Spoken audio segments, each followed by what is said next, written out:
যাই হোক, এখানে আসলে আমাকে বলতে বলা হয়েছে হৃদরোগ প্রতিরোধ ও প্রতিকারে খাদ্যাভ্যাসের ভূমিকা। তার আগে আমি শাওন হার্ট সেন্টার, আমাদের মাঝে শাওন হার্ট সেন্টারের মুক্তিযোদ্ধা যে উনি ছিলেন, আমরা আসলে খুবই গর্বিত ফিল করছি যে উনি একজন মুক্তিযোদ্ধা, সত্যি যেটা খুব কাছ থেকে দেখার। আমাদের পরিবারেও আছেন, আসলে তাদের ভূমিকা আমাদের দেশের জন্য মানে অনস্বীকার্য। তাদের অবশ্যই তার জন্য আমার অনেক সালাম আর শ্রদ্ধা রইল।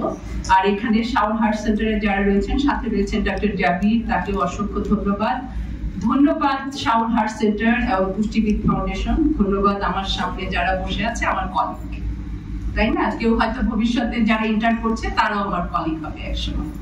যাই হোক, এখানে আমাকে বলতে বলা হয়েছে হৃদরোগ প্রতিরোধ ও প্রতিকারে খাদ্যাভ্যাসের ভূমিকা। আসলে শাওন হার্ট সেন্টারে যে কাজগুলি করে থাকে আমি কিছুটা জানি। আমি এখানে ডক্টর জাবির রয়েছেন, যেটা হচ্ছে যে কিছুটা কন্ট্রাডিকশন আমাদের কার্ডিওলজিস্টদের সাথে অনেকটাই রয়েছে। সে বিষয়ে আসলে আমি কোনো কন্ট্রাডিকশন বা কোনো ইস্যুতে যেতে চাচ্ছি না, কারণ সেটা ওনারাই বুঝবেন, আমাদের কার্ডিওলজিস্টরা বুঝবেন। তবে হ্যাঁ, খাবার কিন্তু খুব গুরুত্বপূর্ণ ভূমিকা পালন করে, তাই না? খাবার আমাদের হৃদরোগ প্রতিরোধ প্রতিকারে গুরুত্বপূর্ণ ভূমিকা পালন করে। আমরা জানি যে হৃদরোগ যেটা হচ্ছে যে বিভিন্ন রকমের হৃদরোগ রয়েছে, যেটা হচ্ছে অ্যাকোয়ার্ড ডিজিজ, যেটাকে আমরা বলি CAD, করোনারি আর্টারি ডিজিজ। এটা কিন্তু আমরা প্রতিরোধ করতে পারি। এটা কিভাবে প্রতিরোধ করতে পারি? যেটা হচ্ছে আমাদের লাইফস্টাইল, যেটা হয়তো শাওন হার্ট সেন্টারে এই জিনিসটাই কিন্তু করা হয় আমি যতটুকু জানি, যেটা হচ্ছে এই করোনারি আর্টারি ডিজিজটা কিন্তু আমরা প্রতিরোধ করতে পারি। আর যেটা হচ্ছে কন্টিনেন্টাল যেটা থাকে, সেটা আসলে জন্মগত হৃদরোগ, সেটা আসলে প্রতিরোধ বা করার কিছু নেই, সেটা চিকিৎসার মাধ্যমেই কিন্তু করা হয়ে থাকে। তো যেটা খাবার, আমরা কি করি, খাবার যেটা হচ্ছে আমরা যা খাই সেটাই কিন্তু অ্যাকচুয়ালি খাবার। সেটা প্রাণী যেটা কাছে সেটাও খাবার, কিন্তু সেটা খাবারটাকে হতে হবে আসলে স্বাস্থ্যকর। আমাদের চারপাশে তো অনেক খাবার রয়েছে, তাই না? মানুষের ভক্ষণযোগ্য যে জিনিসটা, কিন্তু আমরা যদি খাবারটাকে হেলদি ওয়েতে খাই, মোট কথা আমাদের নিউট্রিশনের ভাষায় আমি বলি যে কোনো ইন্টারমিডিয়েট ফাস্টিং হোক বা যে কোনো ডায়েট হোক, আমি বলবো যে ব্যালেন্স ডায়েট। আমি সব সময় বলি যে ব্যালেন্স ডায়েট। আমি যদি খাবারটাকে সুষমভাবে গ্রহণ করি, আমাদের যে ব্যালেন্স ডায়েট রয়েছে, তাহলে তো কোনো রোগ, আমি ক্যালোরি গ্রহণ করছি, আমি প্রোটিন গ্রহণ করছি, আমার চাহিদা অনুযায়ী গ্রহণ করছি, আমাকে কি তখন কোনো রোগ ছুতে পারবে সেই এজিং প্রসেস ছাড়া? সেটা পারবে না, সাথে যদি এক্সারসাইজ থাকে।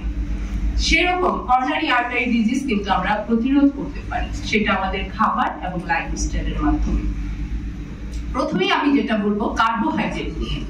কার্বোহাইড্রেটটা যেটা হচ্ছে, আমরা কিন্তু অনেকেই বলি লাল একটা লাল চাল, যেটা হচ্ছে হোল গ্রেন। অফকোর্স সেখানে এত ফাইবার, ম্যাগনেসিয়াম, অনেক কিছু রয়েছে, যেটা কিন্তু রক্তচাপ নিয়ন্ত্রণ থেকে শুরু করে আমার কোলেস্টেরল কমিয়ে দেবে, আমি কিন্তু সুস্থ থাকবো।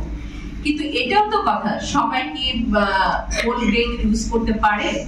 সবাই কিন্তু পারে না। সেটা আমি আমার অভিজ্ঞতায় বলছি, অবশ্যই নিবে। যদি না পারে সেটারও কিন্তু প্রসেস রয়েছে। আমরা পুষ্টিবিদরা শুধু বই পড়ি, হ্যাঁ প্রিন্সিপাল আমাদের মেনে চলতে হয়, কিন্তু অভিজ্ঞতা কিন্তু আমাদের অনেক কথা বলে। কাজে আমি সাদা চালটাকে যেটা খুব রিফাইন করে ফেলে, সেটা আমার জন্য ক্ষতিকর। কিন্তু অনেক পেশেন্টই আছে আপনি দেখবেন যে খেতে পারে না, তখন ওদের ক্ষেত্রে কি করতে হয়? তখন কিন্তু আমার খাবারটাকে কিন্তু কমপ্লেক্স করে দিতে হয়। সেটা আমি সবজি দিয়ে হোক, যেভাবে হোক, খাবারটাকে আমি কমপ্লেক্স করে দেবো, আমার রোগীর উপযোগী করে দিব। সেই ক্ষেত্রে কিন্তু আমার পুষ্টিবিদের ভূমিকা অনস্বীকার্য।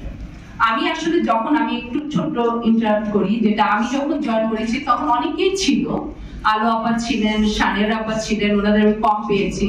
কিন্তু কথা হচ্ছে যে এখানে অনেকেই ছিল। আজকে আমি এনএসসিবিতে আসার কারণ কিন্তু তারাও, কারণ স্বাস্থ্য মন্ত্রণালয়ের যে পুষ্টিবিদরা ছিল তারা কিন্তু কাজ করতো, যেটা হচ্ছে এটাকে ক্লাস 1 করতে হবে। তাদের কষ্টের জন্য কিন্তু আমরা এখানে এসেছি। এই যে নিউট্রিশনিস্টরা আমরা একসাথে হচ্ছি, এটাও কিন্তু একটা ইন্টারাকশন হচ্ছে।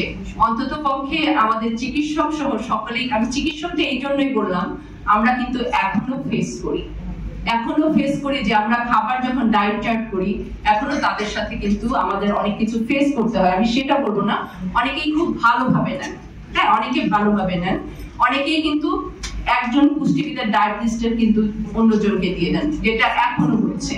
কাজেই আমি বলবো যে এটা একটা রেভলিউশন, যেটা হচ্ছে আমরা পুষ্টিবিদরা যখন একসাথে হচ্ছি, এটা কিন্তু আমরা ছড়িয়ে দিতে পারছি যে না আমরা আছি, খাবারের পাটটা আমার উপরে আপনি ছেড়ে দেন, আমার উপরে ছেড়ে দেন।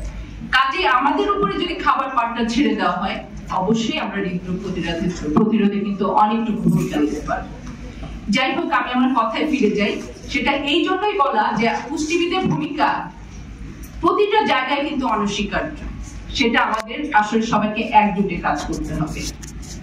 এখন কথা হচ্ছে যে এই যে আমি বললাম যে খাবার, কার্বোহাইড্রেট জাতীয় খাবারটাকে অবশ্যই আমাকে কমপ্লেক্স ওয়েতে যদি নেই, তাহলে দেখা যাবে যে আমি অনেকটাই এর থেকে কিন্তু উপকার পাবো। তারপর হচ্ছে প্রোটিন, লিন প্রোটিন আমরা বলি, যেটা হচ্ছে প্রোটিন, মাছ, মাংস, ডিম, দুধ আমি খেতেই পারি যেটা, তাই না, সেটা আমার খাবারে কিন্তু থাকবে। আর যেটা হচ্ছে শাকসবজি, ফলমূল, সেটাকে আমি হৃদরোগ মানে প্রতিরোধকারী খাবার কিন্তু বলছি, কারণ আমরা শিখে এসছি কি ভিটামিন মিনারেলস আমাকে কি করছে, রোগ প্রতিরোধে কিন্তু কাজ করছে। আমরা কি করছি, আমরা কিন্তু শাকসবজি, ফলমূল আমি জানি না, এখানে আমরা অনেকেই কিন্তু রেগুলার মানে বেসিসে কিন্তু আমরা ফলমূলটা কিন্তু গ্রহণ করি না। মোট কথা হচ্ছে আমি শাকসবজি অবশ্যই খাবো, একটা টক ফল, একটা মিষ্টি ফল যদি আমার থাকে প্রতিদিনের খাদ্য তালিকায়। আমি 200 গ্রাম ভেজিটেবলস, 100 গ্রাম অ্যাডাল্ট হিসেবে লিফি ভেজিটেবলস আমি নিতে পারি, এবং আমি 1 মুঠ বাদাম আমার স্ন্যাক্স হিসেবে আমার খাদ্য তালিকায় থাকতে পারি। আমার ফলমূল থাকতে পারে, আমার চা থাকতে পারে, সেটা চাও কিন্তু আপনাকে ব্লাড সার্কুলেশন খুব ভালো কাজ করে। আমি সাদা চিনিটাকে আমরা বাদ দিয়ে দিলাম। কেউ যদি চিনি খেতে চায়, আমি বলবো লাল চিনি, মধু, গুড়, এই খাবারগুলিকে কিন্তু আমি চিনি মিষ্টি কিন্তু আমরা একবারে অ্যাভয়েড করতে পারবো না। যারা নিতে পারছি তারা অবশ্যই আমরা সেটা গ্রহণ করার চেষ্টা করব, কিন্তু সবচেয়ে বড় কথা হচ্ছে যে আমাকে পরিমিত পরিমাণে যেটাই খাই আমার চাহিদা অনুযায়ী সেটা নিতে হবে। যেমন কার্বের কথাটা এই জন্যই বলা হলো, যেমন ট্রাইগ্লিসারাইডের পরিমাণটা কিন্তু অনেক বেশি বেড়ে যায় আমরা যখন ভাত জাতীয় খাবার, চিনি মিষ্টি জাতীয় খাবারটা গ্রহণ করছি। আমাদের যে টোটাল কোলেস্টেরল, আমি বলবো যে মাছ, মাংস, মোট কথা হচ্ছে মাংস দিয়ে কিন্তু আপনার হার্ট অ্যাটাকের দিকে আপনি যাচ্ছেন না। আমরা এখন ফাস্ট ফুডের দোকান রয়েছে, সেখান থেকে কিন্তু আমরা খাবারগুলো অনেক বেশি পরিমাণে কিন্তু খাচ্ছি। তখন কি হচ্ছে, তখন আমার দেখা যাচ্ছে যে ট্রান্সফ্যাটের পরিমাণটা যখন আমার বেশি বেড়ে যায়, তখন কিন্তু আমার হৃদরোগের ঝুঁকিটা অনেক বেশি বাড়ে। আমি কিন্তু ঘি, ডালডা, মাখন খেয়ে কিন্তু আমার হৃদরোগের ঝুঁকি কিন্তু সেভাবে বাড়াচ্ছি না।